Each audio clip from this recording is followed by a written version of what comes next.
दिल्ली की सड़कों पर 31 जुलाई 2025 को जो तस्वीरें दिखाई दी, उसने देश की आत्मा को झकझोर कर रख दिया। ये बात इसलिए क्योंकि जो शिक्षक लाखों बच्चों को अंधेरे से निकाल कर सफलता की तरफ पहुंचाते हैं, वो शिक्षक अपने बच्चों, अपने छात्रों के हक के लिए सड़कों पर उतरे तो उन्हें लाठियां मिली, हिरासत मिली, पुलिस से बदजुबानी सुनने को मिली। सभी शिक्षक जैसे कि नीतू मैम, अभिनव सर और संजीव सर, उनकी जो तस्वीरें सामने आई वो सभी को परेशान करने वाली थी, क्योंकि सभी शिक्षक यहाँ पर अपने छात्रों के हक की बात करने के लिए आए थे। और उनमें से एक टीचर का टूटा हुआ हाथ दिखाई दिया और तब लगा कि ये चोट सिर्फ उस व्यक्ति की नहीं है, उस व्यवस्था का गूंगी बर्बरता का वह प्रतीक है जो इंसाफ देने से डरती है। और सवाल यहाँ पर यह भी बनता है कि क्या ये वही भारत है जिसकी कल्पना भारत के हर देशवासी ने की है?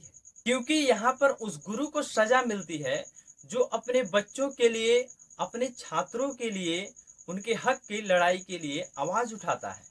क्योंकि अगर ऐसा है तो ये जख्म देश के उस हर नौजवान के लिए है जो मेहनत करके पढ़ लिख के कुछ बनना चाहते हैं, इस देश के लिए कुछ करना चाहते हैं। ये हर उस माँ की पीड़ा है, हर उस पिता का पीड़ा है जो ये सोचते हैं कि चलो हमने तो अपनी जिंदगी कैसे भी काट ली, कठिन परिश्रम करके या खेती करके, परंतु मेरा बेटा पढ़ लिख कर कुछ अच्छा बने, नौकरी करे और अपने लिए और अपने देश के लिए कुछ कर सके, और नौकरी लेकर वह अपना भविष्य और अपने परिवार का भविष्य बदल सके। परंतु यहाँ पर तो कुछ अलग ही हो रहा है। यहाँ पे उस शिक्षक को परेशान किया जा रहा है जो शिक्षक अपने बच्चों के लिए, अपने छात्रों के हक के लिए आवाज उठाता है।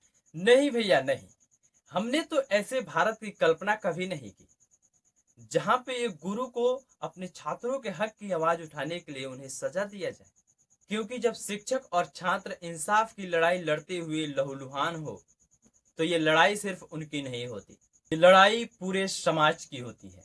और आज इसलिए एसएससी सीजीएल पर जब उम्मीदें टूटी तो मन में, दिल में एक ही ख्याल आया कि आइए मिलकर एक और प्रयास करते हैं, क्योंकि मिलकर किया हुआ प्रयास कभी व्यर्थ नहीं जाता। एसएससी सीजीएल का विवाद क्या है, अब आपको वो समझाते हैं।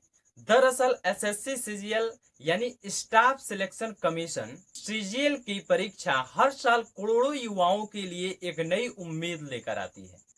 करीब 3 करोड़ से ज्यादा अभ्यर्थी इस परीक्षा में भाग लेते हैं। अपने और अपने परिवार की भविष्य के लिए दिन रात वो मेहनत करते हैं।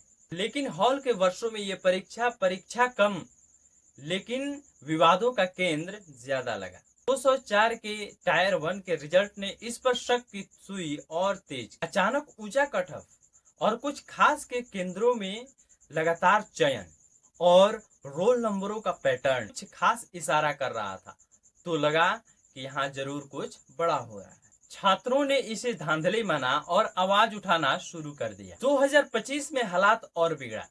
एसएससी के पोस्ट फेज 13 में बार बार परीक्षा का रद्द होना, तकनीकी खामियां और केंद्रों पर बच्चों के साथ बदसलूकी ने आंदोलन को और भड़का दिया। सभी बच्चे और शिक्षक न्याय की मांग कर रहे थे। चारों अभ्यर्थियों और शिक्षकों दिल्ली चलो के आंदोलन पर दिल्ली के जंतर मंतर और उसके कई इलाकों पर प्रदर्शन करने के लिए पहुंचे। लेकिन इस न्याय की मांग के बीच उन्हें लाठियां, गिरफ्तारी और उनके गुरुओं की पिटाई को देखना पड़ा। शिक्षकों का यह आरोप था कि एसएससी ने जिस एडुकेटिव कंपनी को यह जिम्मेदारी दी है वह पहले से ही तकनीकी खामियां और गड़बड़ी के आरोपों से घेरी हुई है, फिर भी उसी कंपनी को बार बार जिम्मेदारी देना, क्या ये महज लापरवाही है या कुछ और गहरा? क्या ये सुनियोजित खेल नहीं जिसमें बच्चों का भविष्य बार बार दांव पे लगाया जा रहा है? जिस सिस्टम में पारदर्शी की जगह संदेह हो और सवाल पूछने पर लाठियां मिले, यकीन मानिए वो देश विश्व गुरु तो नहीं बन सकता जहां पर छात्र और शिक्षक एक साथ लाठियां खा रहे हों। उम्मीद है सरकार इस पर ध्यान देगी, इस समस्या को हल करेगी। आज के इस वीडियो में इतना ही, मिलते हैं किसी नए टॉपिक पर। जय हिंद।